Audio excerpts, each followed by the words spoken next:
Area donko abapa ho sema ensia. Apomodemre brena swing. Ahaya hinka 93.3 FM. Ye baba tena se atwetwe enkomo apensem pomasibre. Esane se apomodem mapahia ewodasani abrabom nti ena efiada ewia donko bia yesi adwa ye de dwumadie abesomo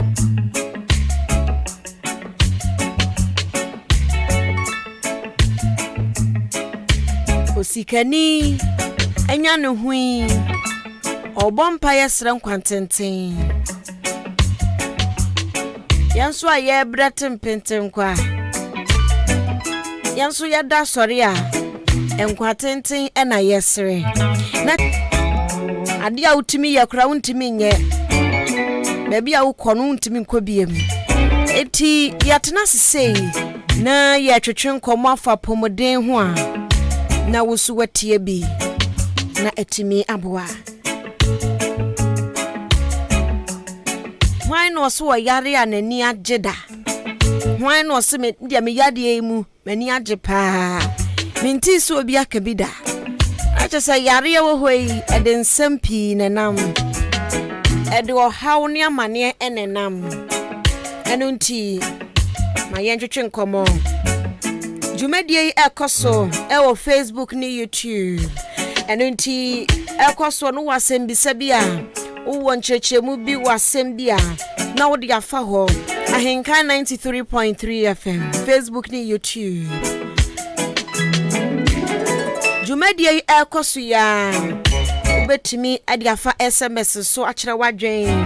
0594841044 mi amidi dwumadie ho chiame medin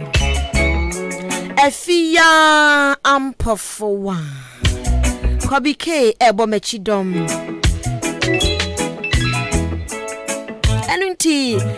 ye baba twetwe nkomo afa wapomoden ho nene asem weda pono so a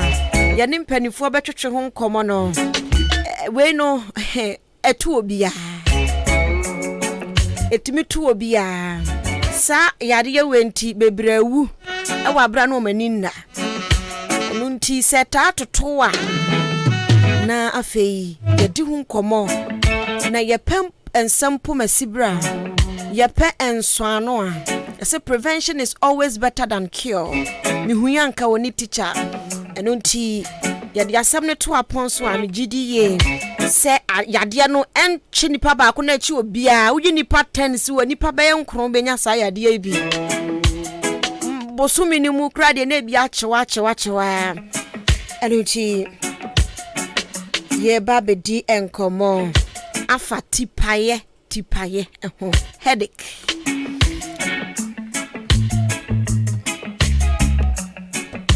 ebi tipa o mom de hye ma bebre enunti wodia no say asempa Dr. Bekachro say eye hwani bi nso a obeka achro enunti misrawa enko ba bia netie me ne doctor enkomo twetwe no pa na emowa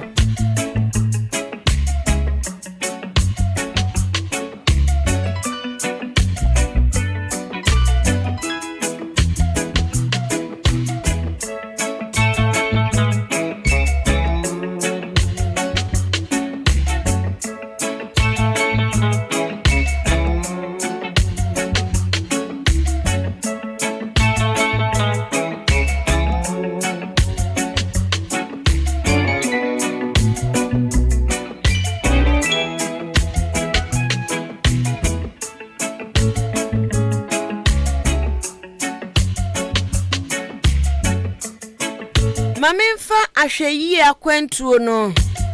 ento awso yetu kwan na kwan we ya yetu no eya ahweyi nko a ahweyi ye dan ya ho so na ya pomodin agina brane enunti last week ne ye sha akwantuo ya se efiada nso ye to aso enunti se wa ya krado a ene ye fa wunsuo kakra ne pa kunya na fe yentu kwan ekwan ya ye betu ye hia sika ye hia lorry fare ye hia hwe ye hia no waso se ubetie anu nti ene ahwe yi akwantuo na yetuo no de ye di tu kwan no eye regular checkups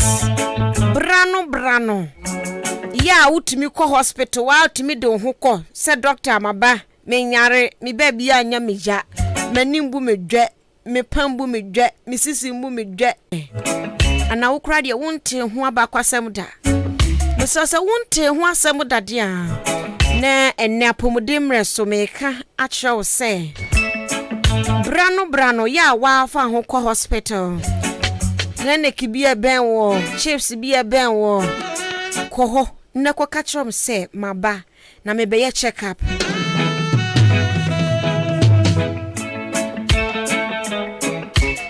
ya kwa ye check up wa enya se ebia abasori anapa na uti ya uya uyafu ya uya ohwene ya uya wano ya uya ntini ye ko check up akwantu eyimu me katro se wa free wupem brano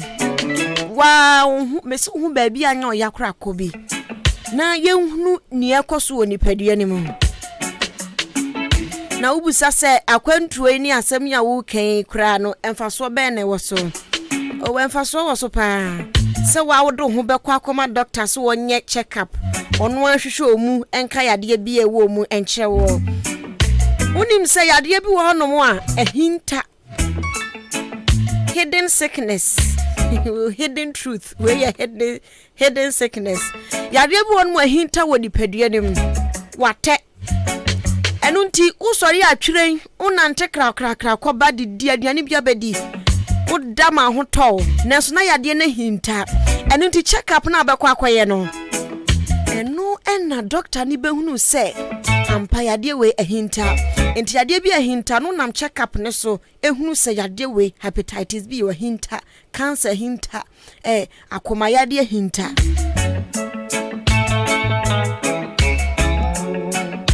afa check up no se wa ufri upem na kokoye check up no a wa wukọ do hu koma doctor se doctor maba menyare de na nso hwehwe mi mu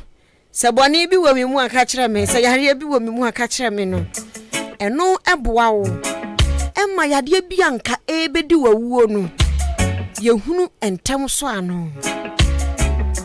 yade bi wonu mu aho etete onam tente no na da ebeji bum no sada no edo woto na nan mo wonse edo atopre kon yade sraw sa wo ye check up ko hospital brano a sa atopre kon yade ni nyina be free ho ye behunu kra ne aso ano ntem eno ntie ntimi enka se yade we die a ya hunu ntem ke ye ni sei dabi wo dia ne die behunu ni ntem esanse wanka sa no obo na mpesie ton na wo odi dwa obi anka ne kutu obi anka ne bede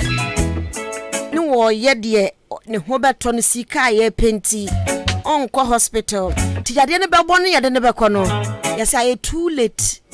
we die ke hu ni ntem a nti misra wo so mpese ye beka se yade we die hu ni ntem a ke ye so ano a ene me so brano akwantu emu me se ye check up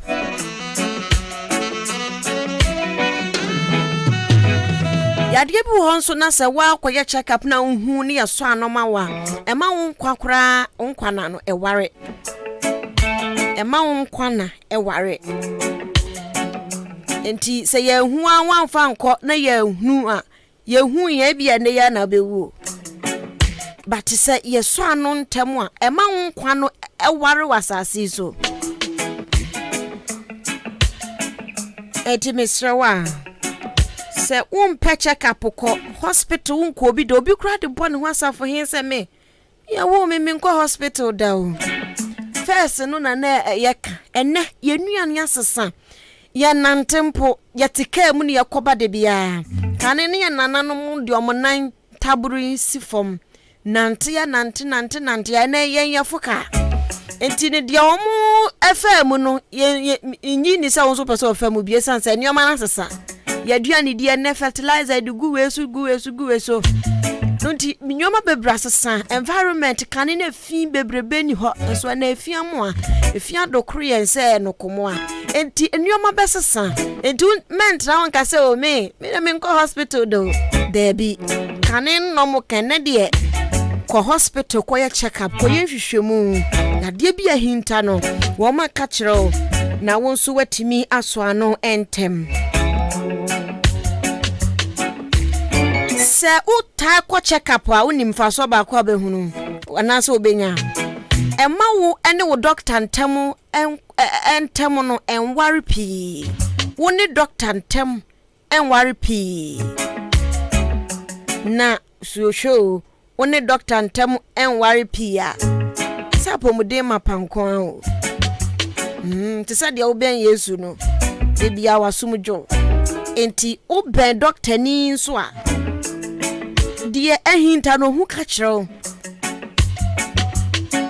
nti wo dia utifie na so dia onko check up onya hwe onyare nti unko ba bia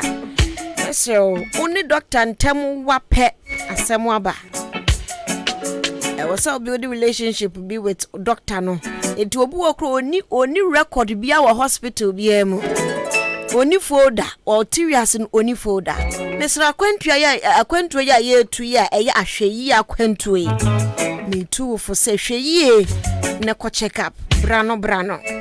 na emwao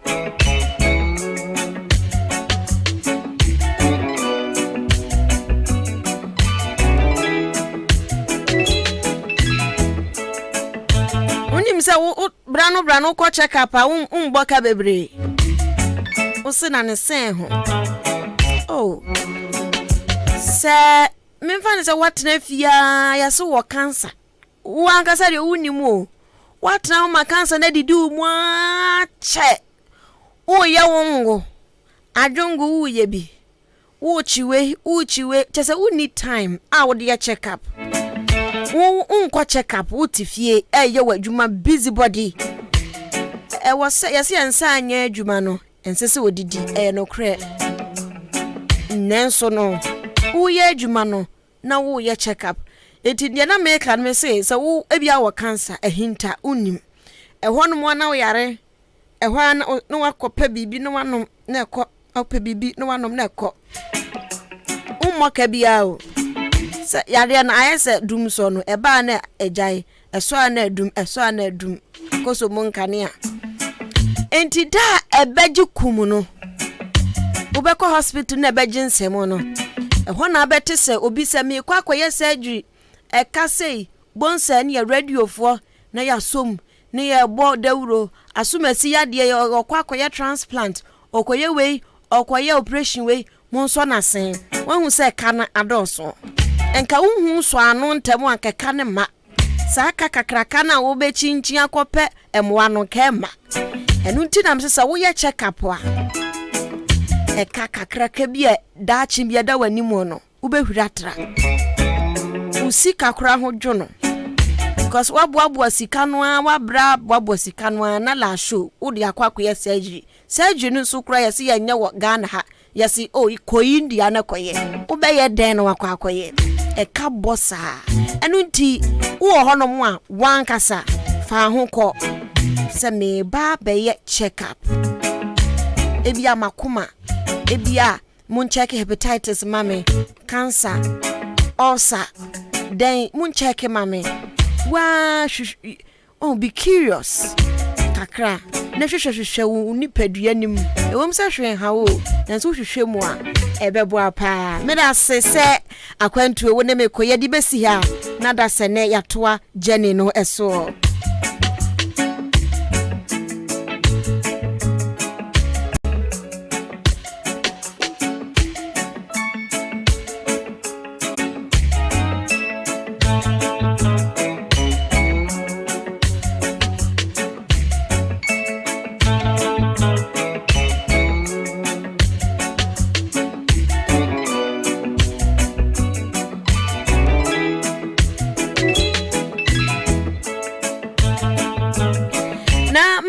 ya sabneswe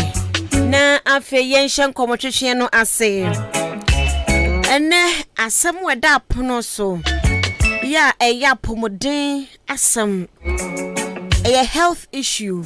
ya wose ye pehu pomasibre tipaye headache headache dia megidi so obi anya bi pen tipaye no so no ye behwe sie wo mu asoto a ye wo tipaye ne mu asoto ana ya we nyina ye behwe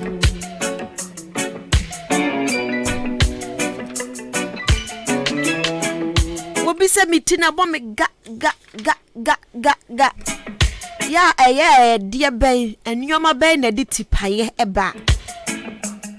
na wo de no e wo se wo pe ehun so anu ntem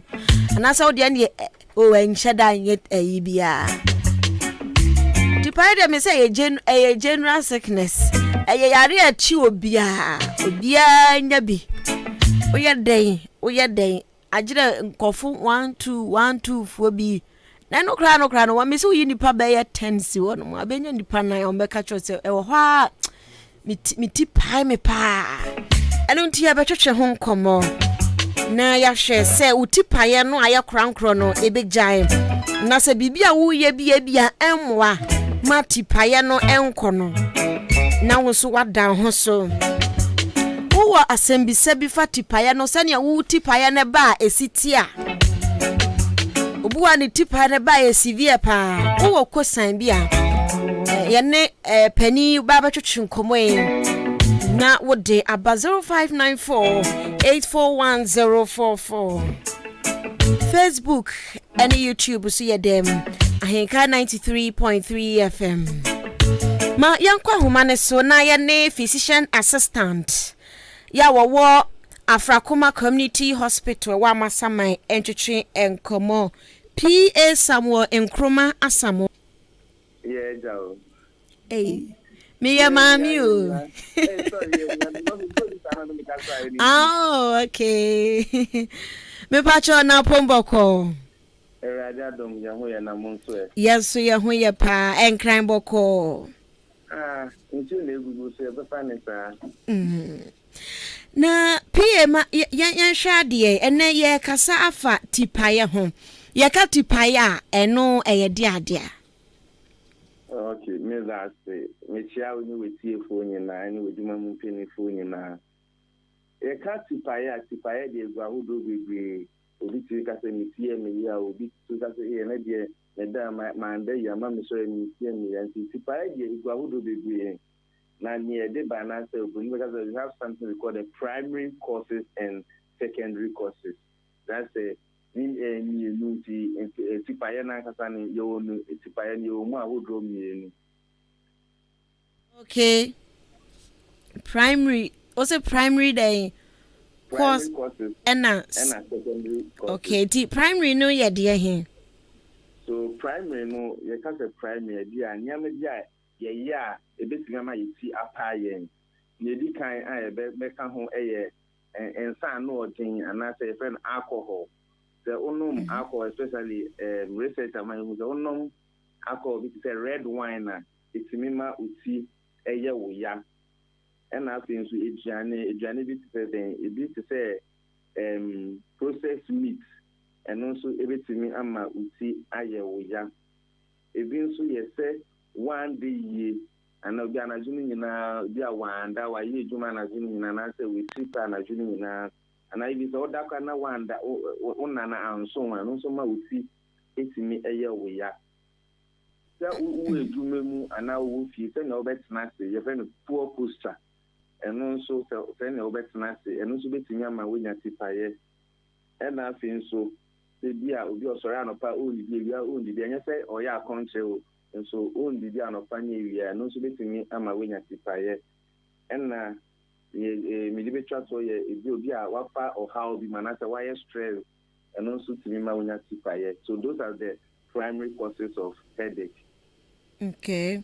now for yambra secondly ni so so we can secondly then the secondly ni chese bibi na aba ana ma nsoso na ma uti eya oya ebi te say bi a obi a ni huni mu sana be acute sinusitis that's a huni mu ku ana say huni yare etini ama wonya etipaye ebi won so aneni eye ne ya say ye cataract ana say ye glaucoma eno so ama wuti eye wo ya ebi nso say bi a BP ekosoro eno so etini ma etipa ntu say BP for the run ma otumika itie mi ya ro check na ni BP ekosoro obi on so a eno na do anom nsa when bibi no ada ye taika no hangover no eno so etini ema uti eye wo ya ena won a ofa nuboni nso eno so etini ema uti eye wo ya. Okay, enti me ba primary ne secondary no dia he ensunsun so ka ne say ensunsun ye ben pa na dantamu ensunsun ya eda ni ni ntente primary no eno no ye lifestyle ene deba say ya bra wa ye bo enema yinya primary headache no tibia ensano ni lifestyle so no mo santi bi ti ma ni ti aye ni ya bia eduane ori enam red meat ana so ori fried enam bi ana so ye no so bi ti ma wuti ayo ya nti primary no ye ka primary say wo lifestyle ene be ma wuti ayo ya tibia wo di wo bia o stress o hu eduma mu ase eduma no wo afa eduma ni na abo so o ye ni sa etimi ma so enya eti paye. And a secondary condition edeba. Oh, okay. Ebia yare bi. Yes, it's sanity. Okay. All right. Me pacho na migraine so no so ye den. So migraine a type of headache. Okay. The headache na kasa no in a wo but the causes na me can say primary and a secondary. Okay. But the types na kasa no your migraine, which is one of the type of headache. To go no things and you jujana sa oba ayara sabia e betinya investigation need to the person we say we know a migraine. Yeah, that is another one I find a tension headache and your cluster headache. If you are a one so one as by and I will be a bar a chest a see and answer a see. Okay, and the migraine no say me ye no em say ebinum afa ni nyina say eyetipa ye ni nyina yetipa migraine no eno serious severe pa Pacho serious severe ni obi a no ne migraine ba obetimi afetan na onum para na onum brufen we say ni nyina serious. Okay, na ebi so tibika say mitifa ebi a left no edwame right no enko adwame no so ye de he. So I don't know say your tension headache, your cluster headache, your migraine. It depends on wherever it is. No, that will determine, and I said that will tell the physician, and I said whoever is seeing say we a migraine headache, we a tension headache, and I said we a cluster. If you just say we see fan the jawa, the ubana is saying we a tension, and I say we a we. Okay, enti eno no yetimi bani a doctor for timi hwehwe mu hunu se wo de no say na sitie. Yeah, oba bundin ayaresa bia na ye busa so na wutimi ye. Yeah, send your back share and science and symptoms now be show no e be tia ama ye say we a migraine and we a tension there and we a cluster there. Okay. Tension there no science ne te say eno ye de he. Na uka so we can no go ni tifa no betimi edwa na timi be na hihyehe. Those are all signs of tension. But sometimes they do on but just Obama examine buta questions ni and some betimi won say we tifa na edwa no tension no. Ibu on ma go say letiko hono na ofu dey letiko ni go go to say umuma so na edwa opan ni timi affect we ni kra ni nyina no kan ye hu ade ni hu edru a wo say ye di ma. Okay, na mi busa eba ne sign na miti ya me ya na afe miti na ya me ya akonnect to mani na afe mani prunsuo mani ya me ya as mani frato eye de be na ma ne basa same on say miti na ya we ya no miti mu no that is where we have the hypothalamus it connects to the system. Now we see cohorn we need no because sometimes we need especially those are some of the signs. So senior yani drought and if you with corner and then they have the effect. We need a prune so who soon it's because of where the headache has been affected, no, and I'm at the sign implication about what we need to know. Now we can be say alcohol to me, amount paye, not smoking Smoking in so smoking no you will be my friend nicotine and also the and I said and also to me that will paye. And you know, sabe o she and tampe and I jot dear he Because in tampe no nicotine room where jot no so nicotine room we need nicotine it puts you at a risk. And have it a bit here or sending them, but always and now who do you need okay. Obi kasa me swan your ma bebra na ma metie me ya. Ebetimi no kre. No kre say na me kan no by stress, the pressure won nyama na di obi on not think nyama isi titi enye na ho de enye say obi say so asanya me so na also nyama we na the pressure is limit so enye say akona adwum but the load na is limit so no and am na stress no na ma ejanity paye no. Entity paye na nkasa no. Yare na se ade bi a normal ho na abako ana yare pa wo se yete ani hwe.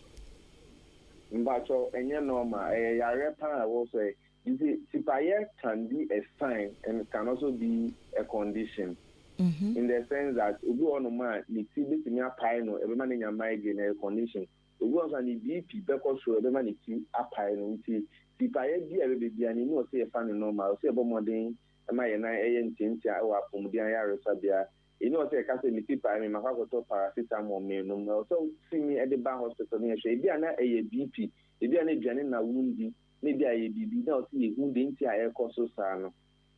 Okay. Can say ye wonuane bi wo hono mu a ye di a e ma tipaye ba. Tell me kind no it say maybe processed meat and now my said that are processed. Okay. And even be there a bit me am way eja o tipaye. Bacha no nko a. For now there me said that we about processed food na we say.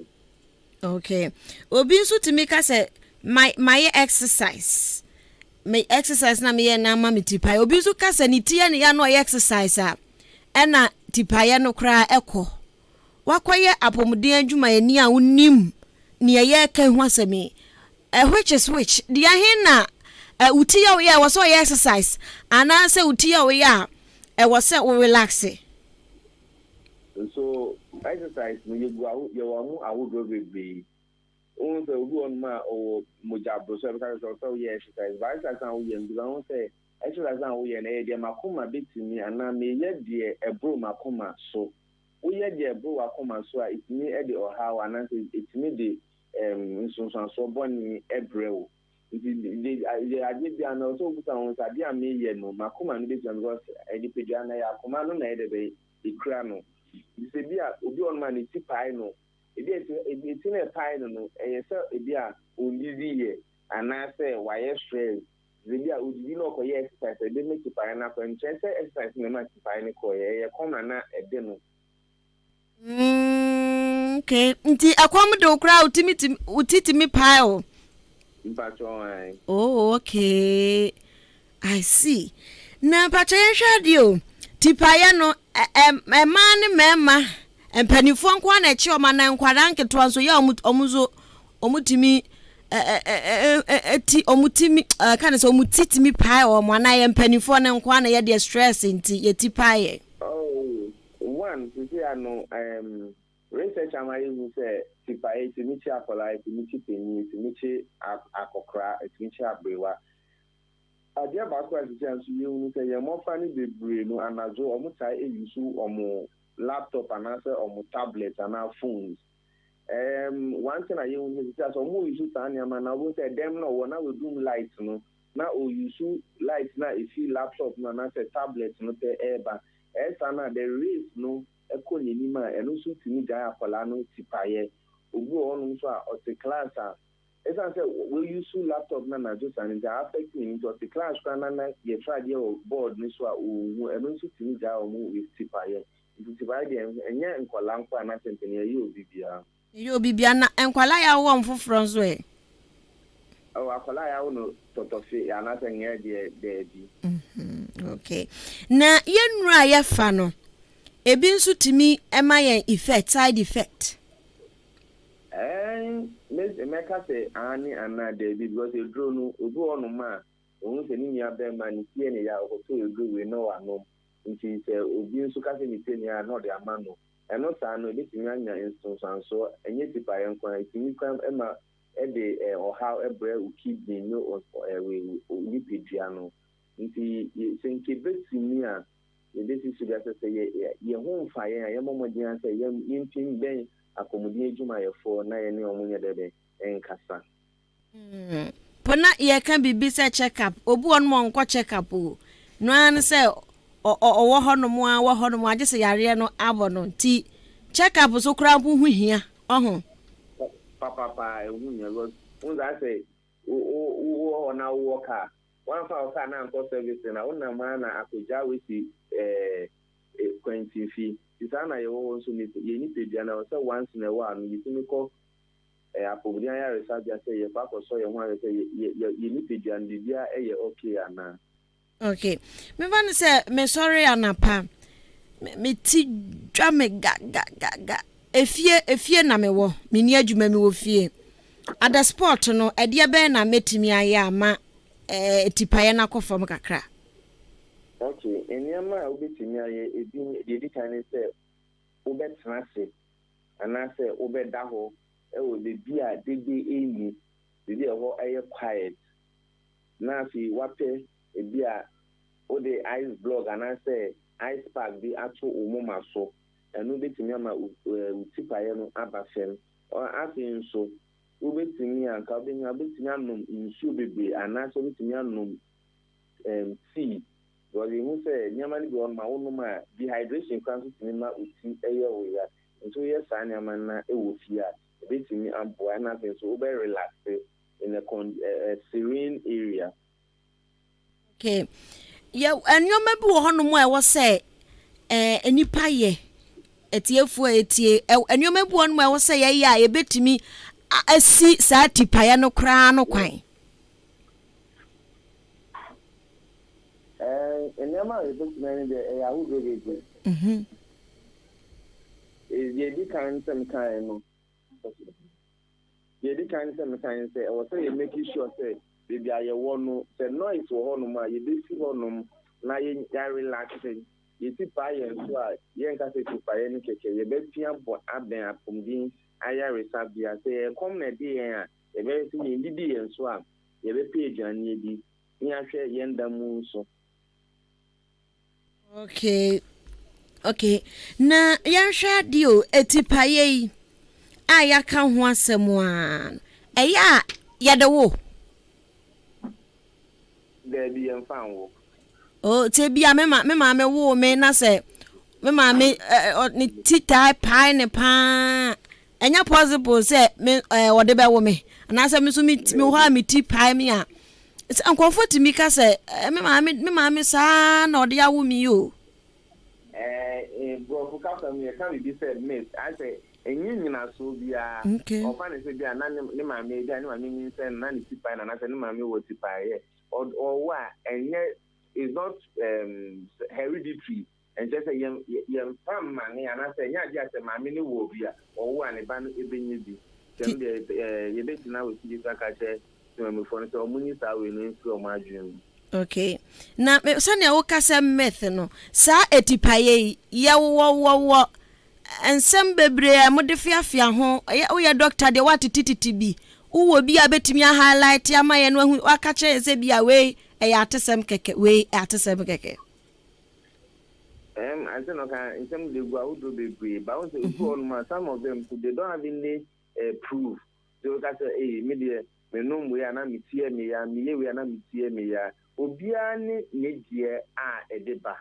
nti ye betimi aka say se ufu se uti ejutwa ana say uti paiwa what you should ask yourself say me di ana my we ana bia mande ye ena na zo me no mo san bebre ansa na me koda ana say mpo me wo eniyare ana me wo etiche yare ana me wo moja broso ni nyina itima eja ye etipaye nti ye be hye timamfo ne so munya hu san nyama we amombo modia empin embe apomudia yare sabe because enye etipaye ni nyina na etipaye keke ebi on ma na ye condition ebi on so na ye sign bi keke na de eba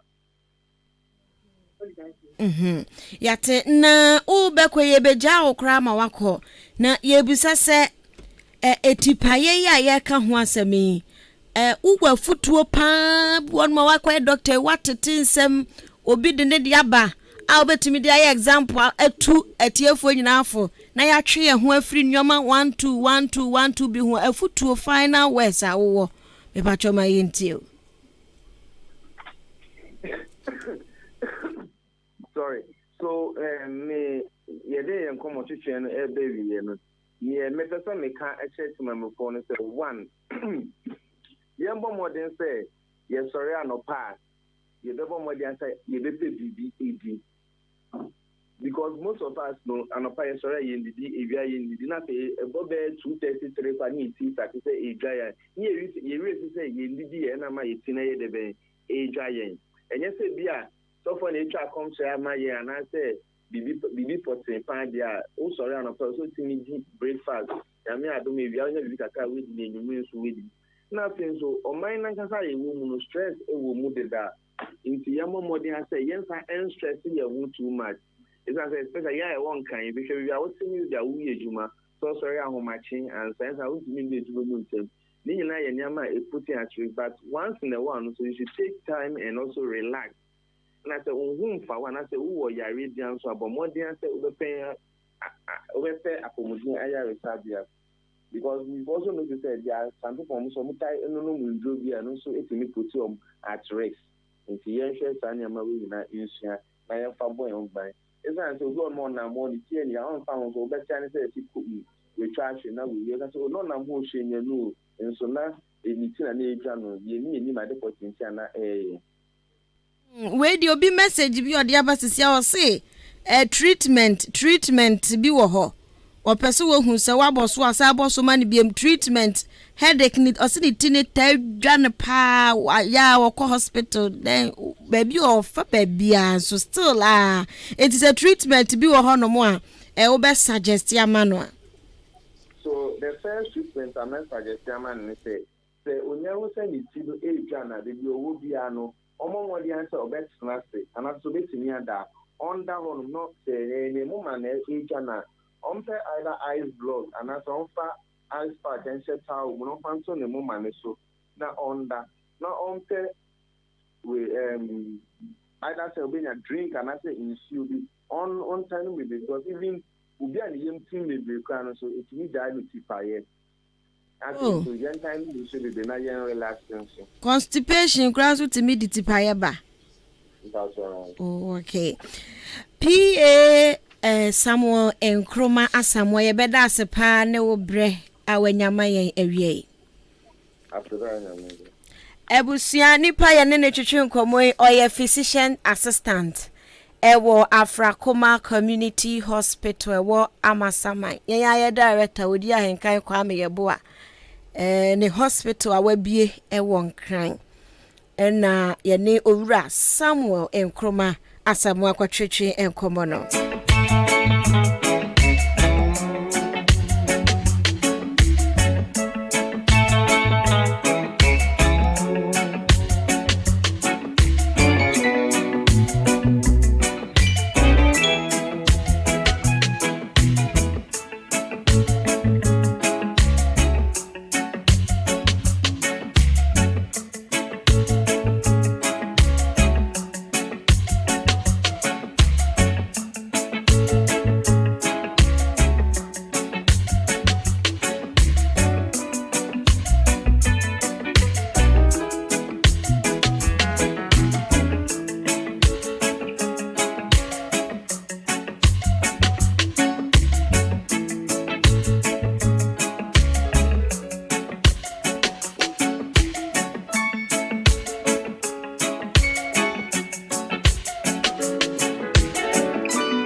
abusua yakodi nkomo no aba yakasa edi afa tipaye eho headache eniti dog a kire yen kwan a wose ye fa so na etipaye bebrebe no efri ho me hunu ni se etipaye no kra mpo no eho adwuma no nheda won se ne ohwe de dog kan ye ya utumi se etipaye no kra no eho adwuma no nheda treatment no enhyeda nya yibia ya yetimi ensoso ano wo fie kransa na kopie doctor animo so utini dwawa dog se per blog bi fashe tawo bi mo fatutu tini so wanum nsuo bebre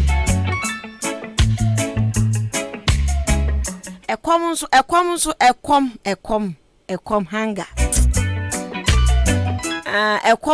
ekom so ye yare o ekom ye yare pa ti se udidi to de bia utitimi twawa unya didi ya hwerem ne ko ti nyani nyina nso na ya betimi aso ano se ne dog ka ya betimi aso ano ebi wo no betimi aso ano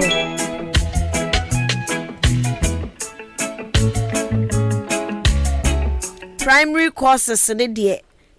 no se a lifestyle yenya yesu de ye ban yade yo mu nyoma ye no etimi de tipaye ba ensa peteshi Guinness yo yenya abo pepepe enyina etiba ye ya ti unimu ya na wasusu na wajai kra ujai ense hwe no wajai na secondary courses no so ti se bia yade bi wo hypertension hompopriya no na bia be kan oti wo yade bia ya diagnose ama ya ka cho se yade we na etete wo enti bo se homframa no na abegina oti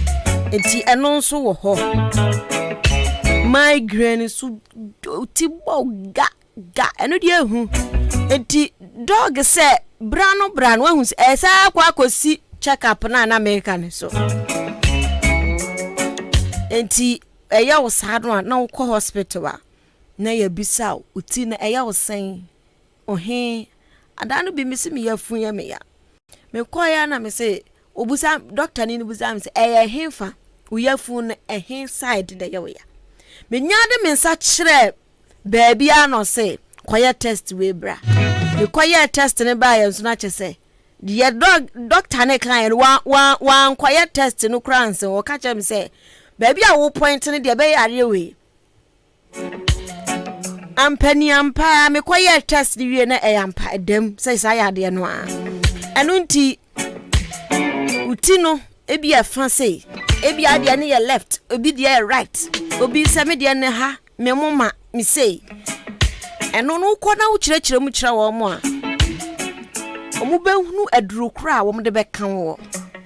omu behunu ade kra wono mo de be ye wo na yade no afri ho tipa yenti bebra ka dem bebre ontimi nya adwuma sane ope ohu because ba just say ontimi nya hwe dede abranti abeso ayi hwan theater abonyum dede tipa ye ebeba dog say dede yo bebrebe no e matipa ye tibibia wan limit uti enwuma nya limit nye de bia gungure na o hyedem ho no nko akikam edit paye beba ti dog a cha enwuma bebre a edit paye beba ena enswanu treatment prevention di otru hu firi hu a unya yade ni bi unya headache ti paye ni bi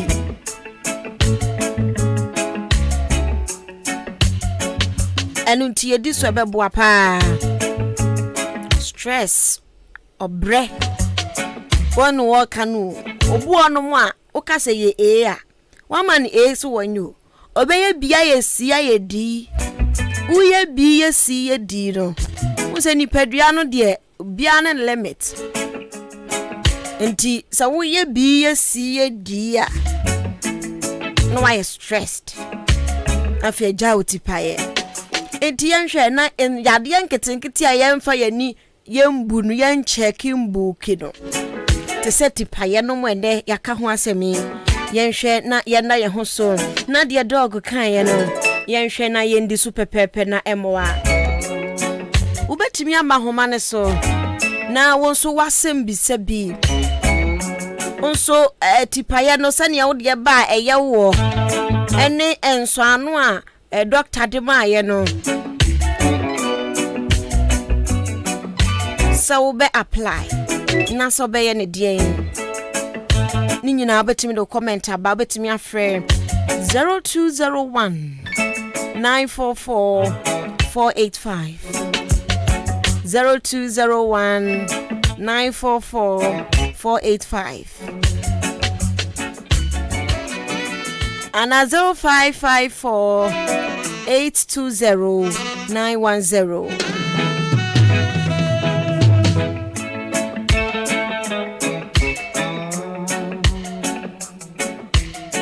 Obiti pae bapa de ya ne se tipae ni bo no so wani no se so wani pa baka se wani tuato ani ni tuato fom ebu okra no o pagya mu yesa wo sore kra no a wa ubeka se wani ni yi atofom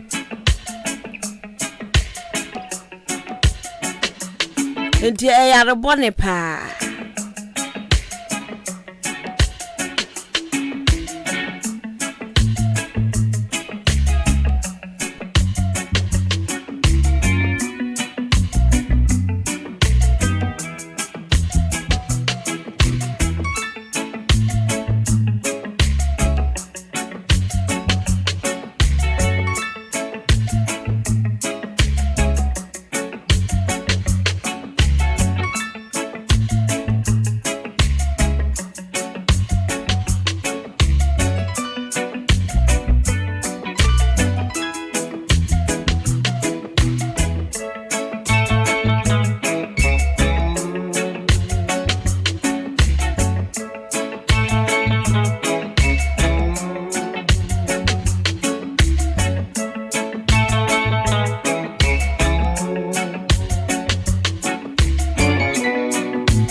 enunti ene sania yeye no sania yaka no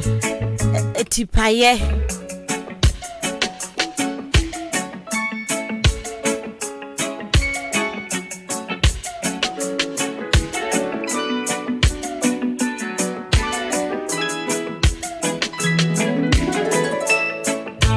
ti sania yaka tipaye ho asem wono ebia wode bi aye krankro ye dawo so eti senne doga yi ensem bia no amawa na oye enu tu so betimi afresh so na bibi bia ha wo fa tipaye ho no now so de wode aba 0201 944 485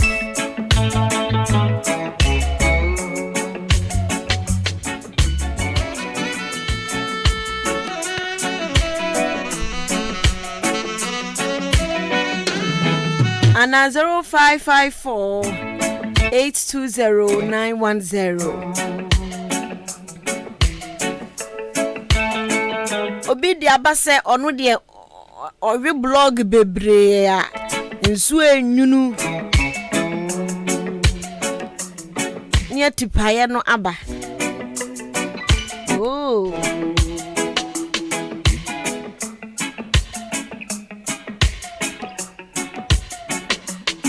It also dear ben a lifestyle ben a woo leave. Send your kind of primary course primary courses also lifestyle ben a woo leave and tea. Yeah, mouty wow ga. Etianye swani ya baako pe. What I say? Hello. Pacho afternoon. Afternoon, me pacho dini baby akase free. Pacho femi Madora mkatasi ya tumasen. Yo, Madora. Ene nkomo ya twetwen yi. Ede na wo so wakafa ho apomode nkomo. Pacho. Imi tini ya empire o. Eya me. Eya wo saying? Eya me ya me tinanka se mu yam asede ade ahunu na like say jeans obi sa no. Eya me ya bo se na me mama so. Ejina me mama so nti bo a se na mani be punsu anasa me puta mani. Mi jiri se wutie nkomo twetwe ni ye pa. Mi tie. Me ba cho na de akọ hospital. Marane sa but so na no. Kana tie. Okay. Mebusa ho asem ama doctor. Mebusa no. Ho asem wo se eya se bibia hunu wutrim ana say. On say you wo ebi ha e paiwo. Say a paiwo and say ga. But we dey o say etinanga samu no. Eya wo ja. Ase kuro wom. Say like that ade bia ho krana e jeans no say dey ade ho na twin so ade we ya eye. Yes. Okay. Yeah, inti ye bebusa ho asem e de ama. Ti da sene wo bete answer no. Why? Me pachi. Yo, yeah da say.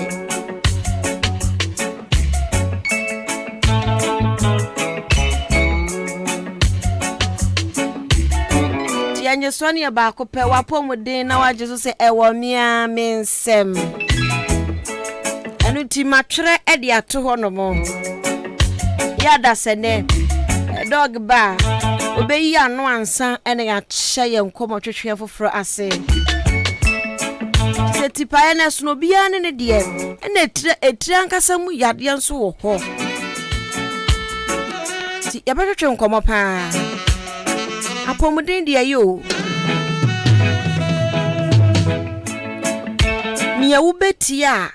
ebema wankasa wo nipadua no wanya hoden dia ye wadwuma de ena maka kire wo no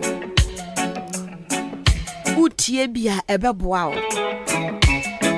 eni nti wo so betimi afre wo kwoshen bi wo ho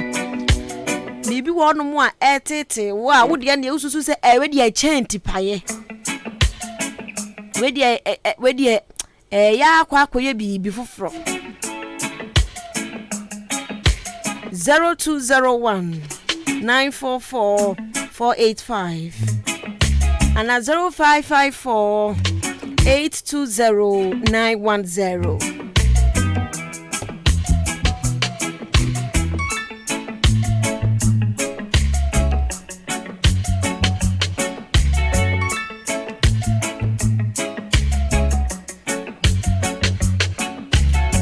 Bebre wasem bia kasesa wokoto se onyonko abodwe se ehia na wo so wasa nsu asi wudi ho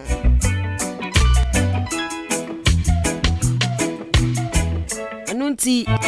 yare ne emugwa hodro bebre ye bedi yare bebre ho nkomo pa because ene bra ye wo mu yade na edi nipa ato nanan ho wansi edo yade ekumpa na yade bo no so ya ye nche bit seti pa ye say oh menum we ye beko ena na doge ka se yade ni tipa ye de bi wakra no a edro na wo no mo no ba behwiri no behwiri no emu akwa next stage wo call level 200 and the best na be ya ne so de beko hospital na apomudi adwumayefo ahwehwem wahunu di etete wankasa ti yade na yemu no yade na yesusu o we die eba na ko eno so de de nkofo okopa eba na ko no o wasesa nkofo bebre ko ye na hwehwo mu ayehu mo eno nti enene yedi etipaye ho enkomo no ehunu se ne sitie unze etire enya boyfriend ya pemu ahwe asechira wo ho few money ho ahwan nyina mo wo ho ade bebre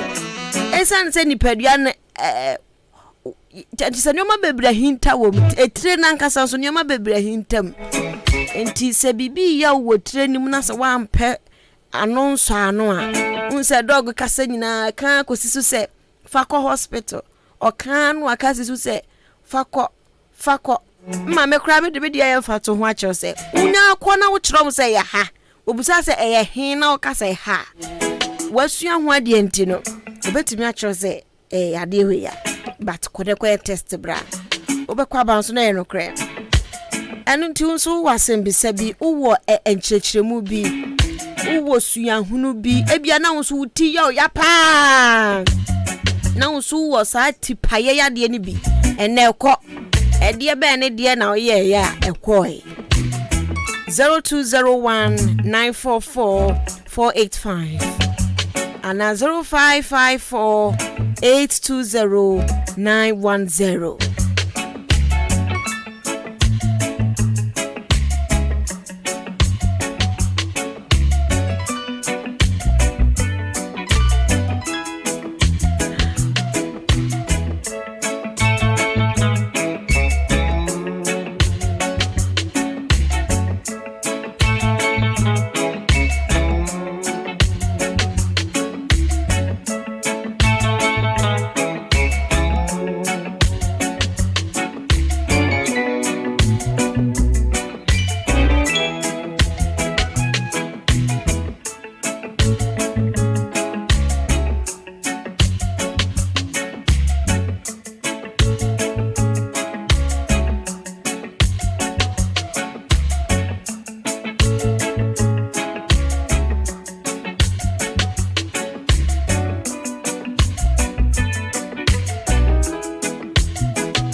apomodimre enabusia wutie no apomodin semo enawie yebedi hun koben ene yesi tipaye headache Yase etire no se e fancy enu dwa wa e wode kan.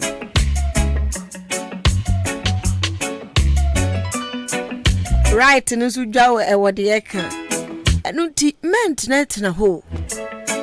Apomodin ade bia ne bo den pa na minim yankofo bebre nhye dan cherish health. Omo cherish their health. Woma apomodin hye dan hia womo. But agugruhwe ase eni ye koye. Nyina ya apomodin. Nyina ya apomodin. Obu asmen ka ho asem kra. O me nyame na de menam. Oh, na me ne Yankopon ebo me ho ban yo. Ampa nyame na bo nipa ho ban. Nenso no se wan toto nyoma yie. Na wa pomodin ne ekura wontie wa wonsam ti. Wa nkura ne yie. Efri wonsa na bofom a. Embubu angu ho a. Na uko uwom no bi se na titi paya am obi akọ uwom da oh obi ani tia pai no a ye de na koto hospital ye se wawuda esida anunti sanya dog kan ye no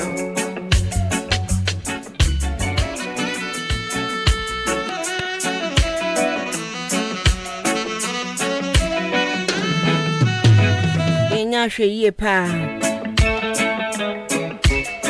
se ohwe na se udan su ba bi adi obu on di ntem obu obedi da just 12 o'clock ekono se na dog eka no o lifestyle u de sa na me yema ade o me de se ya na me didi o me de time se na me didi breakfast de ba de minim breakfast and minim lunch supper nko na minim o me lunch nko draw timetable ama wa brabo na betimi draw timetable am wa brabo so apomodin so wo ba draw timetable timetable ne nya papa o mesro ne wan hwa na wa wuntem wan hwa na wa to nanan ho e wonse do ntem e won so nyame na kura ye na ba wo be kai so se waja ye pa ma ye enti ene wo se preko betimi awe kraman betimi awe na ntwinam betimi se kutre kra na so ba wi a wo de wo pa ma se we sapotro na o se je owo kra betimi awe ba se wo we no na wa check se listi nyoma mewi enkofo ha bi mbre nipadua na na kanse nipadua no wa yese kwaye mu dua bia wesi ha obia so ni djuma wodie bia wo djuma wodi woni padua nim ano ewo di djuma wodi ese woni djuma wodi ehwene woni djuma wodi etire woni djuma wodi enunti so wa hunu ni padua no sene na ho akwa ne sitie na wanhwe de djuma ewo so obia di na de onu onwesa no se chenchena chia onwesa ubeyare ono onwesa de o se chenchena chia udi aduane sabe udi aduane isho ohwunim ubeda home nyankopon se yano ne yemfa aduane wura mu ne na yenwesa eti se wode aduane kwhye wasom a ubeye den na wan ubeda ate asem wonte asem eti wahu se nipadua na kwa no wodi obi aye ti se o change obi de ma we ya wa wo nipadua na wo ha no enti o pede de odi amaye aduane bia wasase so etimi de aduane bia so wudi na wo check enti wan kasa wuti watum se wuti down na wasa so system team black onyumi sa kwade anyum ene anyum afoforo ya bai waye mi ye na nkwa ne aye wiye ampa ye be ye wiye nanso akira sem doso ti dede bebre no yesi edit paya ba dede noise annoyance edi tipaye ba enti nyoma ye betwe ye ho afiri ho ya nkofa yade we bi emre yen mese ebia wo remedy bi wo ade bi a utipaye wa wo ye ya aboa wo asesi e ka sei tipaye woni ne to kwanta mapai obetimi afre na woni afoforo nso a share 0201 944 485 ana 0554 820 910.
Enche bia ya de dwumadie ne bebawie ye megidi ye pa se ene topic no wati mu nchiremu ye ena afi nso no ubefa mu nchirche nyina da na atimi aboa wo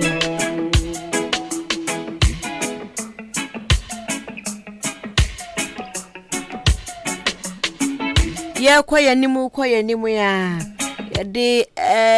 topics a ebeboa mu apomodin agina brane aba na fe wonso wahunu de ekọ na de akese wo ho eno de ekire yebedidi hu nkomo a ya de atope na wote eho asam agese wo de 1 month ena esua wie no ede ni nyina beba na wonso wahunu enyome wo se wudi ko nipadua nim ne wo se wo ye na atimi aboa wo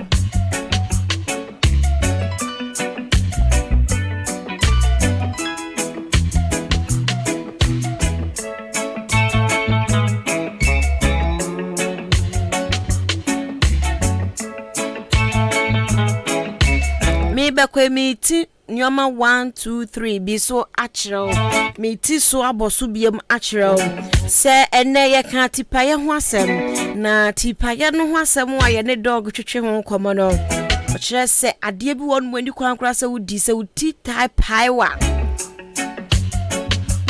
enuane a enam a ya process a bit to say why be for the end. No, my yeah, no. And you quite say, oh, we be be. So, uti uye ni pebia uti tire we ya pa no. E was so ya hwe ye pa.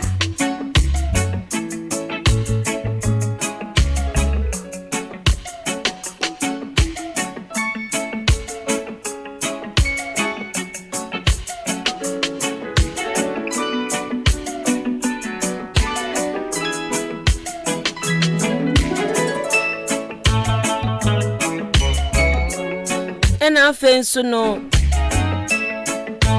what can be said ya what can I say nyoma mienu a editi paye eba ya what primary courses and a secondary courses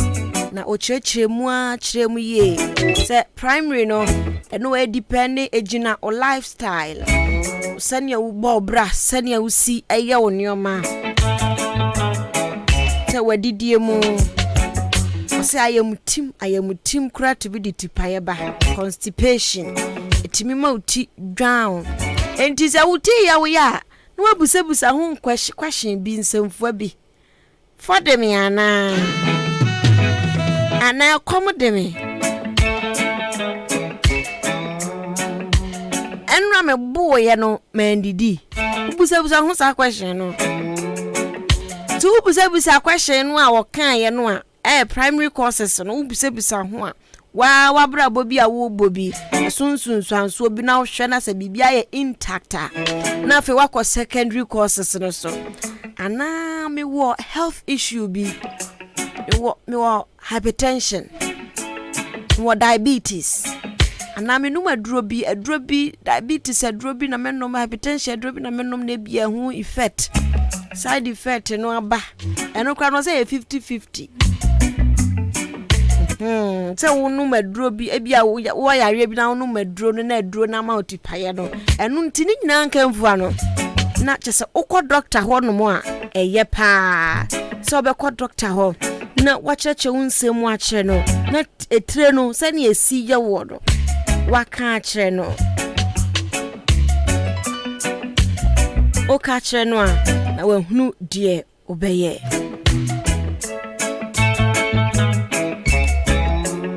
say stress say ye dwumadin bebre eno so ebetibility payaba and afa treatment no so ye me remfi a na me dia to me kotodwam o say uti ya wo ya na at the spot no ntimi nko hospital untimi enko clinic baby a untimi nko hospital nko pe enso ano at the spot mpofrim ho ano was a work as I check is a biame one environment no a dede ni ho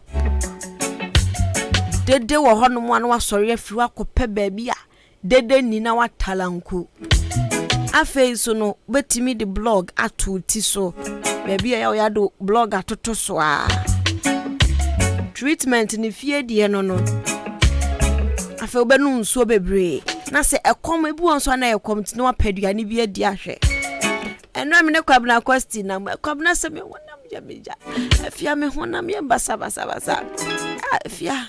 bene kwabna question ti fia ha kwabna se ne honam nyina ya ne ya nam se na ya anadwu ya bebo wana onim ye didi wie ya kopedua ni bi bedi ye wie me ne kwabna di wie ya wo se afia ase ya de ko ampampa adeche mente se kwabra se oyare biem ate se kom so ekom ti da make se ekom betimi wa basa aduane nya tow ya mu a na tipayo edian yo eko enti kwabna ya tadidi na tipaye no me se na kwabna di aduane wie ya pe yare no edian yo hwem enti aduane nso yenkwa mejidi ye se watie na supem asane bungalow fo nyina michi obo omutie ene ma dora ene ne mano omutie papa gifty so wo provision store wo asane bungalow no sutie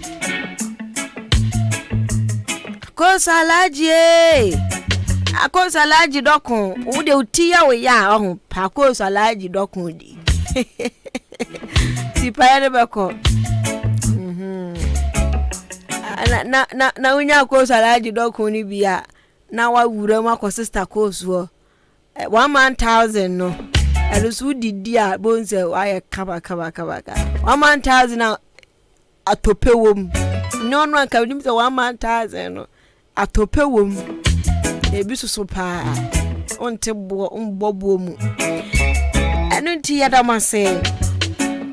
mutie ye na megidi ye se apobodi hu hia nti no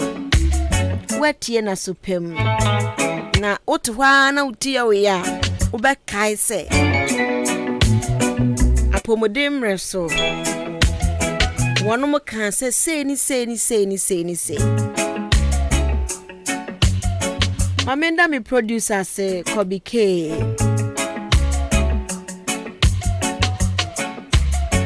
Ono aso na try live too mo Abefonten tai kese no so. Mi amedi dwumadi ho chia me din. Efia ampofo wa. Da se ne ye be hia. Na ya twetwe nkomo afa ya pomodin eho